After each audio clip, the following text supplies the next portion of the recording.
Welcome to this explainer. Today, we're unpacking something deeply emotional, a really profound psychological dynamic. We're looking at how overwhelming trauma can literally reverse family roles, turning kids into the main caregivers for their own parents. It's a phenomenon called parentification. Now, our goal today is to leave absolutely nothing out. By combining our in-depth audio and visual breakdowns, we want to make this incredibly complex process totally simple to understand and deeply relatable to anyone who might have been treated this way as a child. To really get what it's like, we can't just look at what happens in the living room. We have to look closely at what's happening inside the mind. So let's get right into it. Now, I want you to look at this quote, and specifically look at that very first word, even. We kind of tend to think of parentification as something that only happens in deeply, obviously dysfunctional homes.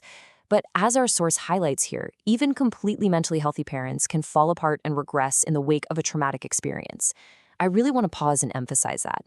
This dynamic isn't necessarily about malicious parents, It can happen to perfectly secure, well-meaning adults whose psychological foundations just suddenly get shattered. Section 1. When healthy parents fall apart. We'll be looking at the unexpected triggers of regression. To ground this psychological theory in a startling, tangible reality, check out this number, 1/3. According to the source, probably 1/3 of mothers, literally 1 out of every 3, experience some modicum of dysphoria or depression right after giving birth. The sheer physical and emotional toll of creating life is one of the most common, yet honestly, least talked about triggers for this kind of psychological regression. So what actually causes a parent to regress? Well, the specific causes vary, but they all share this common thread of completely overwhelming the adult's coping mechanisms. We're talking about severe trauma and abuse that leads to a disintegrating, all-pervasive pain. Or it can be the systemic physical disability and massive physical toll of pregnancy and childbirth. Now, framing pregnancy like this can sometimes be a sensitive topic, right? But the absolute physical reality is that the baby is entirely dependent on the mother's bodily resources, which can be an incredibly disabling state.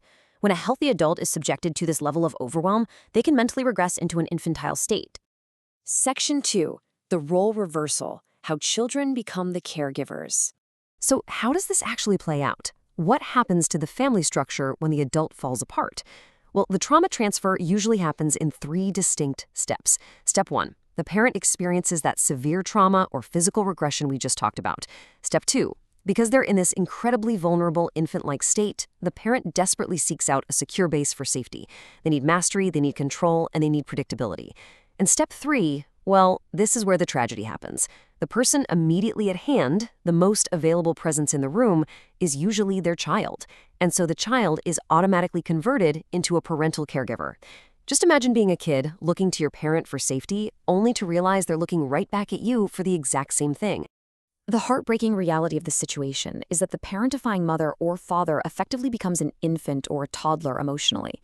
Because they're so regressed, they use the immediacy of their own child to self-soothe and comfort themselves. They delegate all their parental roles straight down to the kid. So the child is forced to just step up, push all their own developmental needs aside, and act as the functioning adult of the house. Section 3. Snapshots in the mind. Zooming in to the child's psychology. Now, to cope with all this chaos happening on the outside, the child creates what psychologists call an introject. I know that sounds like overly clinical jargon, but honestly, just think of it exactly as it's defined here. It's an avatar. It's a snapshot, a psychological representation of their parenting mother or father, and it lives right inside the child's mind. Basically, the child internalizes the whole external situation. But here is the real catch. Because the real-world parent was constantly demanding care, the mental snapshot of that parent, that internal avatar, is entirely built around that exact same dynamic. The child carries these internalized parents everywhere they go. So even when the kid is completely alone in their room, these internal avatars continue to insist, to demand that the child acts as their caregiver forever. The parental role for the child doesn't actually stop, it just moves inside their head. Section 4. Creating the internal child and completing the mental family. This part is absolutely fascinating. Because the child is carrying around these avatars that constantly demand parental care, the child naturally develops parental aspirations.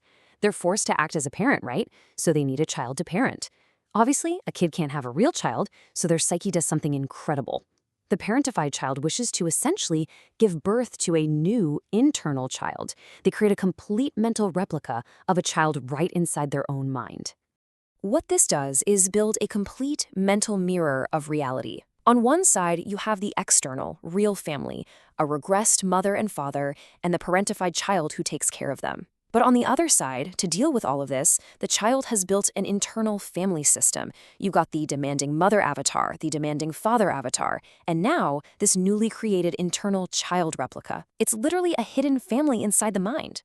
And the reason this mental family has to be completed is purely for survival. This new introjected child steps up to manage those demanding parent avatars. It perfectly mirrors the external trauma. So the real child manages the real parents outside, while the internal child manages the avatars inside. You end up with a complete, endless loop of caregiving that completely traps the child's psychological development. Section 5. A lifelong invisible burden. The adult carrying a hidden family. So, what does this all mean as the child grows up? Well, the lasting impacts are profound. This internal arrangement doesn't just fade away, it continues well throughout their lifespan, deep into adulthood. The adult who was once a parentified child will often continue to seek out and perform caregiving roles in the real world, mostly because it's kind of the only way they know how to relate to other people.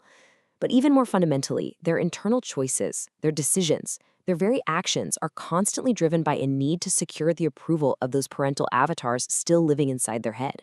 The external parents might be long gone, but the internal demands remain as loud as ever. I want to leave you with a deeply provocative thought today. We've seen how this complex web is spun from a healthy parent's sudden trauma to a child's external role reversal, all the way down to a deeply embedded internal family system. So I want you to ask yourself, if your internal child is completely busy, constantly exhausted from caring for the demanding avatars of your parents, who is truly making the decisions in your adult life? Are you acting from a place of true adult agency, or are you just managing that hidden family inside your mind? It's a profound question, and one that really makes us rethink the lifelong echo of childhood trauma. Thank you so much for joining me for this explainer, and I highly encourage you to reflect on what internal systems might be operating in the background of your own life.